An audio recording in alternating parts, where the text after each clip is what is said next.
जय हिंद। पहला प्रश्न है, हाल ही में विमान दुर्घटना में मरने वाले उपराष्ट्रपति सोलोस चिलिमा का संबंध किससे है? तो यह मलावी के उपराष्ट्रपति थे। सोलोस चिलिमा मलावी के उपराष्ट्रपति थे। प्लेन क्रैश में इनका निधन हो गया है हाल ही में, और यह अफ्रीका महाद्वीप का देश है मलावी, और इसकी राजधानी है ली लोंगवे। और अभी हाल ही में ईरान के राष्ट्रपति जो इब्राहिम रईसी थे, इनके भी हेलीकॉप्टर क्रैश में मौत हो गई थी। यह अफ्रीका महाद्वीप है। इसके उत्तर में आप देखोगे तो भूमध्य सागर यहाँ दिखेगा, और इस पर भूमध्य सागर के आगे आपको स्वेज नहर दिखेगी। लाल सागर और भूमध्य सागर को कौन सी नहर जोड़ती है? स्वेज नहर। और स्वेज नहर पर किसका अधिकार है? मिस्र का अधिकार है। लाल सागर और अदन की खाड़ी को बाबुल मंदेव जल संधि जोड़ती है, और इसे ही आंसुओं का द्वार भी कहा जाता है, बाब अल मंदेव संधि को। विक्टोरिया झील यह अफ्रीका महाद्वीप की सबसे बड़ी झील है, और इसी से होकर जो 0 डिग्री विषुवत रेखा है यह गुजरती है विक्टोरिया झील से होकर। और अफ्रीका महाद्वीप का क्षेत्रफल के आधार पर सबसे बड़ा देश अल्जीरिया है, और सबसे अधिक जनसंख्या वाला देश कौन सा है? यहाँ का नाइजीरिया है अफ्रीका महाद्वीप का। मेडागास्कर यह हिंद महासागर का सबसे बड़ा द्वीप है। मेडागास्कर मुख्य जो अफ्रीका महाद्वीप है इससे मोजाम्बिक चैनल के द्वारा अलग होता है। और अफ्रीका महाद्वीप के यहाँ पूर्व में ही 2 द्वीप स्थित है, पेम्बा और जंजीबार, जो कि लौंग उत्पादन के लिए प्रसिद्ध है। नेक्स्ट है, तीनों प्रमुख रेखाएं अफ्रीका महाद्वीप से होकर गुजरती है। कर्क रेखा, विषुवत रेखा और मकर रेखा, तीनों रेखाएं गुजरती है। और जो 0 डिग्री देशांतर रेखा है, जिसे हम GMT ग्रीनविच रेखा भी कहते हैं, यह भी अफ्रीका महाद्वीप से होकर गुजरती है। जो विषुवत रेखा है और जो 0 डिग्री देशांतर रेखा और 0 डिग्री अक्षांश रेखा, यह एक दूसरे को कहाँ पर काटती है दोनों? तो यह गिनी की खाड़ी में काटती है। ये अफ्रीका महाद्वीप के पास में ये गिनी की खाड़ी वहाँ काटती है। 0 डिग्री देशांतर और 0 डिग्री अक्षांश रेखा आपस में एक दूसरे को। मकर रेखा को 2 बार कौन सी नदी काटती है? लिम्पोपो नदी काटती है। और विषुवत रेखा को कौन सी नदी काटती है? तो कांगो नदी काटती है विषुवत रेखा को 2 बार। कांगो या इसे जायरे नदी भी कहा जाता है। और कांगो नदी बेसिन में ही पिग्मी जनजाति पाई जाती है, जो कि विश्व की सबसे छोटे कद वाली जनजाति है। कांकेसुरई बंदरगाह का अधिकार भारत को प्राप्त हुआ है। संचालन का यह किस देश का है? तो श्रीलंका का बंदरगाह है। और यहाँ का ही एक एयरपोर्ट भी है, मटाला एयरपोर्ट, इसका भी संचालन भारत और रूस को प्राप्त हुआ है संयुक्त रूप से। और एक और जो सितवे पोर्ट है, जो सितवे पोर्ट था, इसका संचालन भी भारत को मिला है। यह किस देश का है? तो यह म्यांमार का है सितवे पोर्ट।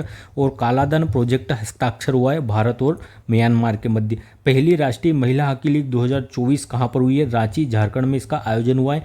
राष्ट्रीय महिला हॉकी लीग की कप्तान वर्तमान में कौन है? तो यह सलीमा टेटे जी है। कौन है? सलीमा टेटे जी। और हरेंद्र सिंह जी को राष्ट्रीय महिला हॉकी टीम का कोच नियुक्त किया गया है। 46वीं अंटार्कटिक संधि का मेजबान देश कौन है? भारत रहा है, और कोच्चि में इसका आयोजन हुआ है। कोच्चि को ही अरब सागर की रानी भी कहते हैं। विटली गोल्ड अवार्ड 2024 से किसे सम्मानित किया गया? पूर्णिमा देवी बर्मन को, और ये असम की रहने वाली है। प्रेस फ्रीडम इंडेक्स में भारत की कौन सी रैंकिंग है? 159वीं रैंकिंग रही है भारत की। नेक्स्ट है, हाल ही में UNSC में इजराइल गांजा युद्ध विराम योजना किसने प्रस्तुत की? USA ने। UNSC अर्थात यूनाइटेड नेशन सिक्योरिटी काउंसिल, इसमें कुल 15 देश होते हैं, जिसमें से 5 स्थायी देश है। इन्हें वीटो पावर वाले देश कहा जाता है। USA, UK, रूस, चीन और फ्रांस यह स्थायी देश है। और 10 अस्थायी सदस्य होते हैं, जिनका कार्यकाल 2 वर्ष के लिए होता है। और भारत इसका 8 बार सदस्य बन चुका है अस्थायी रूप से सिक्योरिटी काउंसिल का। इजराइल गांजा युद्ध विराम की योजना कौन लाया है? तो USA के द्वारा यह प्रस्ताव लाया गया था UNO में। एक ही देश है जिसने इसके विपक्ष में वोट किया है, वह है रूस। रूस ने वीटो नहीं किए, किंतु विपक्ष में वोट किया है युद्ध विराम के। युद्ध विराम की बात 3 चरणों में होगी। यह हमास और इजराइल के मध्य होगी। इसके 3 चरण हो गए। हमास ने जो बंधक बनाए हुए इजरायलियों को, उन लोगों को पहले छोड़ा जाएगा हमास के द्वारा। शत्रुता का कोई स्थायी समाधान निकाला जाएगा, और गांजा के विकास के लिए कार्य किया जाएगा इजराइल के द्वारा, पुनः गांजा को विकसित करने के लिए। तो इन 3 चरणों में इस शांति समझौते को लागू करने के लिए यहाँ बैठक हुई थी। महासभा के अभी हाल ही में 79 सत्र के अध्यक्ष कौन बने? तो यह कैमरून देश के प्रधानमंत्री है फिलेमोन यांग। ये 79वें सत्र की अध्यक्षता करेंगे। लल्लन टॉप प्रश्न है, यूनेस्को ने गेलेर्मो केनो पुरस्कार 2024 से किसे सम्मानित किया है? फिलीपींस के पत्रकारों को गेलेर्मो केनो पुरस्कार से। विक्टोरिया सी यह यूक्रेन का AI राजनयिक है विक्टोरिया सी। भारत की प्रथम AI फिल्म कौन सी है? तो यह है इराहा। और आयरिश टीचर, जो भारत का प्रथम AI टीचर है आयरिश, यह किसके द्वारा लॉन्च किया गया है? तो केरल के द्वारा इसे लॉन्च किया गया था। GST अपीली न्यायाधिकरण के प्रमुख पद पर कौन नियुक्त हुए अभी? तो इस पर संजय कुमार जी नियुक्त हुए।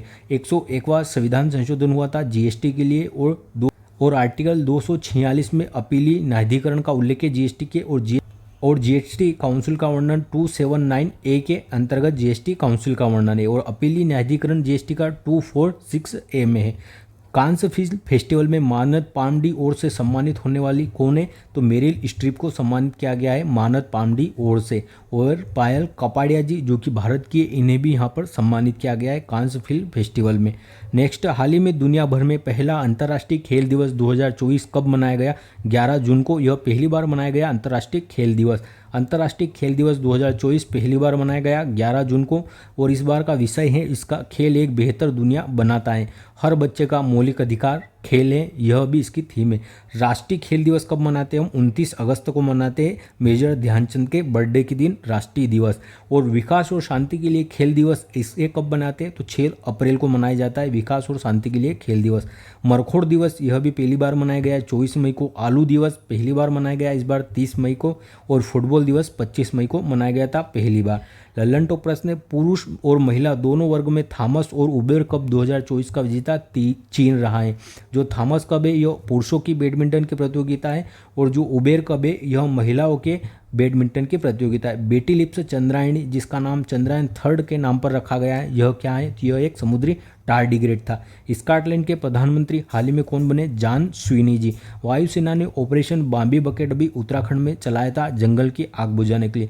यूनाइटेड नेशन ऑर्गेनाइजेशन ने फुटबॉल दिवस किसे घोषित किया है? 25 मई को घोषित किया है। नेक्स्ट है, हाल ही में नागरिकों की कमी के कारण गैर नागरिक स्थायी निवासियों को सशस्त्र बलों में शामिल करने की घोषणा किसने की है? ऑस्ट्रेलिया के द्वारा।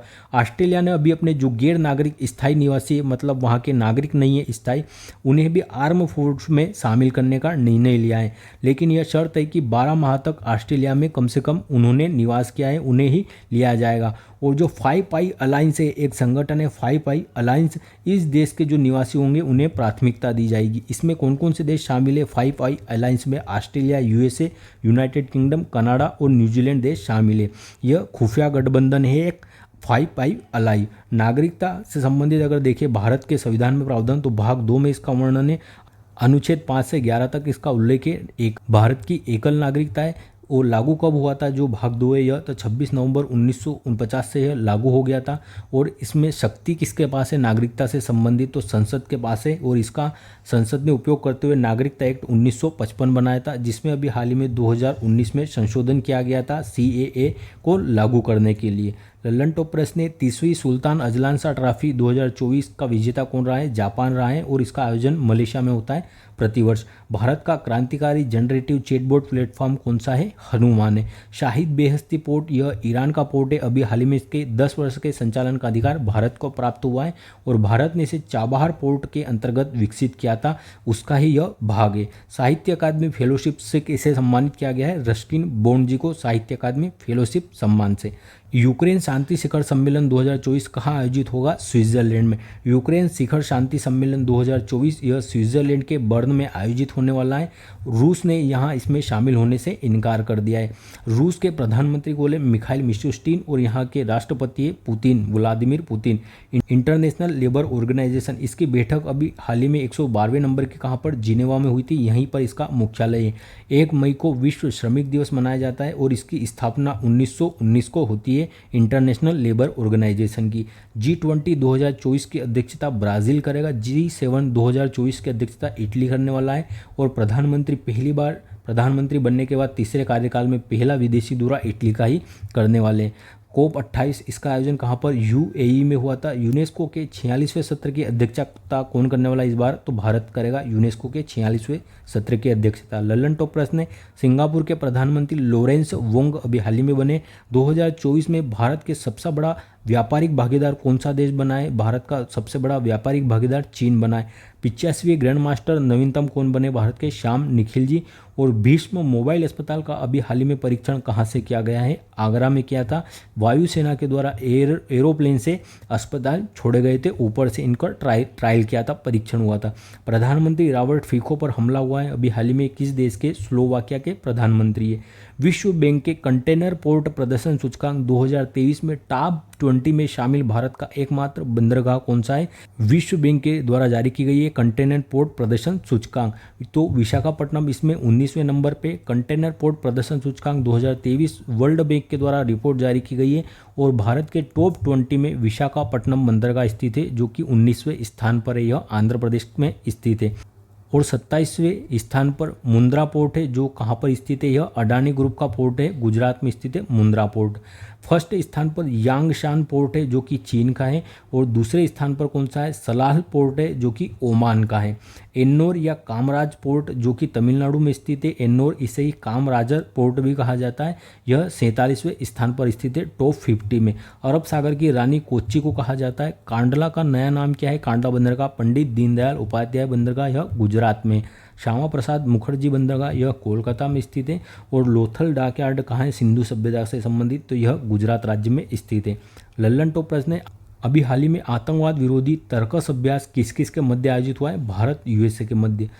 इंडिया की सबसे ऊंची सुरंग अभी हाल ही में किसे घोषित किया गया है? सेला सुरंग को घोषित किया गया है और यह अरुणाचल प्रदेश में स्थित है। नीरज चोपड़ा के द्वारा हाल ही में फेडरेशन कप में कौन सा मेडल जीता गया है? Gold medal. 10 साल का ब्लू रेजिडेंसी वीजा अभी हाल ही में यूएई के द्वारा जारी किया गया था।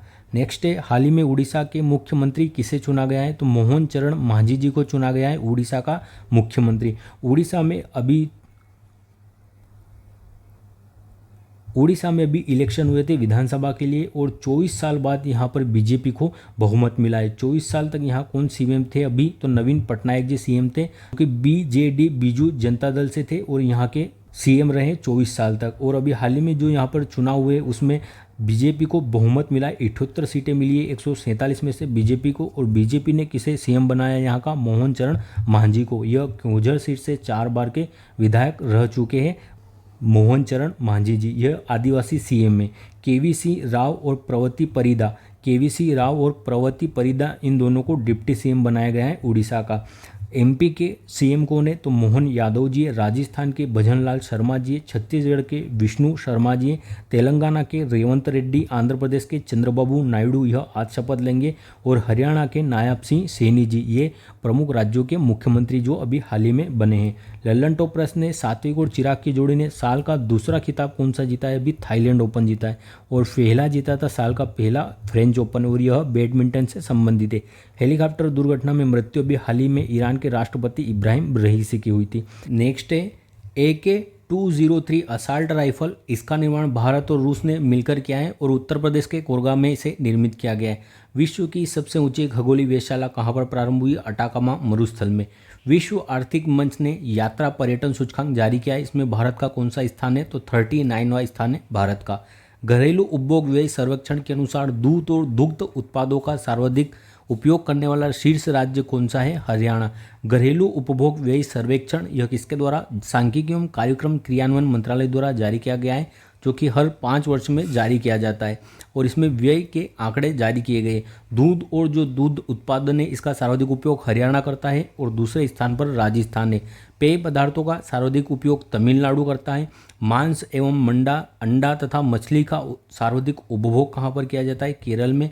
परिवहन का सर्वाधिक उपयोग कौन करता है? तो केरल करता है। और चिकित्सा में सर्वाधिक व्यय किसका है? चिकित्सा क्षेत्र में, तो यह भी केरल के द्वारा चिकित्सा में सर्वाधिक व्यय किया जाता है। यह आंकड़े अभी हाल ही में जारी किए गए हैं। लल्लन टॉप प्रश्न है, अंतर्राष्ट्रीय जैव विविधता दिवस कब मनाया जाता है? तो 22 मई को मनाया जाता है जैव विविधता दिवस। प्रोजेक्ट ईशान का संबंध किससे? तो एक देश एक हवाई क्षेत्र से इसका संबंध है। अभी 4 कंट्रोल यूनिट है हवाई क्षेत्र की, तो उन्हें एक जगह स्थापित करना है नागपुर में, उसके लिए यह प्रोजेक्ट लाया गया है। AI मॉडल GPT 4.0 किसने लॉन्च किया है? तो यह ओपन AI के द्वारा लॉन्च किया गया है। अंतर्राष्ट्रीय बुकर पुरस्कार 2024 किसे मिला है? तो जेनी अर्पनबेक को। नेक्स्ट, हाल ही में भारतीय नौसेना की पहली महिला हेलीकॉप्टर पायलट बनने की उपलब्धि किसने हासिल की है? तो अनामिका बी राजीव जी के द्वारा यह उपलब्धि हासिल की गई है। यह पहली महिला हेलीकॉप्टर पायलट बनी है। नेवी की पहली महिला हेलीकॉप्टर कौन बनी है? तो अनामिका बी राजीव जी बनी है।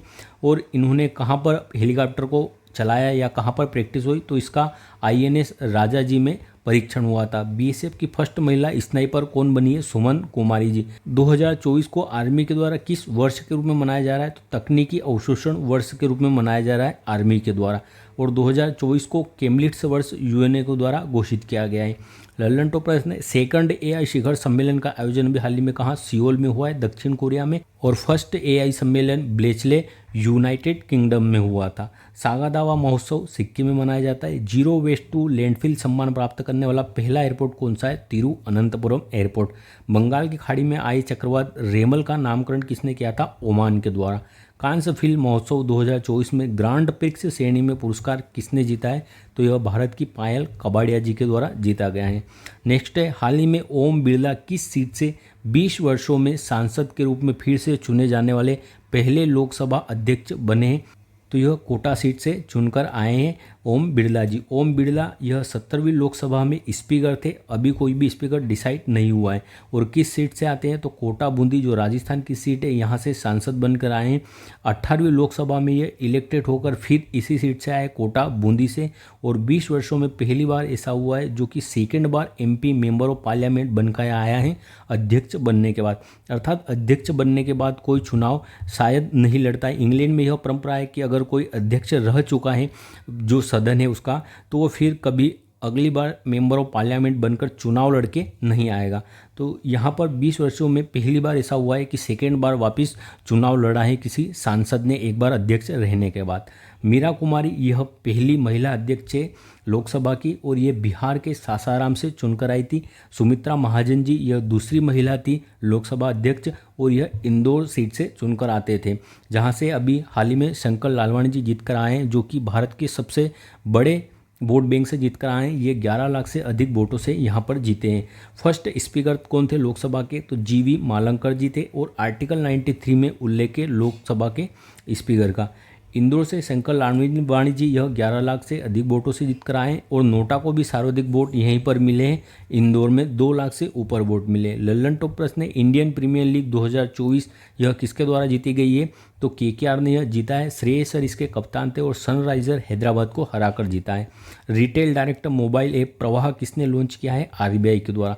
तंबाकू गुटखा उत्पादों की बिक्री, उत्पादन, वितरण पर किसने प्रतिबंध लगा दिया है? तेलंगाना ने 1 वर्ष के लिए। लिग्नोसेट उपग्रह जो लकड़ी से बनाया गया है, किसके द्वारा बनाया गया? तो यह जाक्सा के द्वारा बनाया गया है, जापान की स्पेस एजेंसी के द्वारा लिग्नोसेट को। United Nation Organisation 2023 military gender advocate of the year से किसे सम्मानित किया गया है? राधिका सेन जी को सम्मानित किया गया है। और अब हम कल के प्रश्नों का रिवीजन करते हैं, और अगर क्लास अच्छी लगी हो रिवीजन की तो चैनल को सब्सक्राइब भी अवश्य कर लें। यूरोपीय संसदीय चुनाव में हार के बाद किसने मध्यावधि चुनाव की घोषणा की है? फ्रांस ने। मोदी कैबिनेट 3.0 में रक्षा मंत्री किसे बनाया गया है? राजनाथ सिंह जी को। हाल ही में पहली बार फ्रेंच ओपन में पुरुष एकल का खिताब किसने जीता है? तो यह कार्लोस अल्काराज ने जीता है। आर्टेमिसिस समझौते पर हस्ताक्षर करने वाला 42वां देश कौन सा बना है? हाल ही में स्लोवाकिया बना है। चर्चा में रही आत्मकथा सोर्स कोड का संबंध किससे है? तो बिल गेट्स से संबंध है। अंतर्राष्ट्रीय अभिलेखाकार दिवस 2024 9 जून को मनाया गया। फोनपे ने किस देश की कंपनी पिकमी के साथ संपर्क रहित भुगतान के लिए साझेदारी की है? तो यह श्रीलंका की कंपनी। एशियाई बैंकर द्वारा best conduct of business regulator पुरस्कार से किसे सम्मानित किया है? सेबी को सम्मानित किया गया है। नेक्स्ट, भारत के टेनिस खिलाड़ी सुमित नागल ने किस देश में आयोजित हेलब्रोन नेकर कप चैलेंजर का एकल खिताब जीता है? तो यह जर्मनी में आयोजित हुआ था। राष्ट्रीय मानवाधिकार आयोग ने किस प्रथा के विरुद्ध 4 राज्यों को नोटिस जारी किया है? तो नाता प्रथा के विरुद्ध जारी किया है। धन्यवाद, जय हिंद। मिलते हैं जल्दी ही अगले वीडियो में।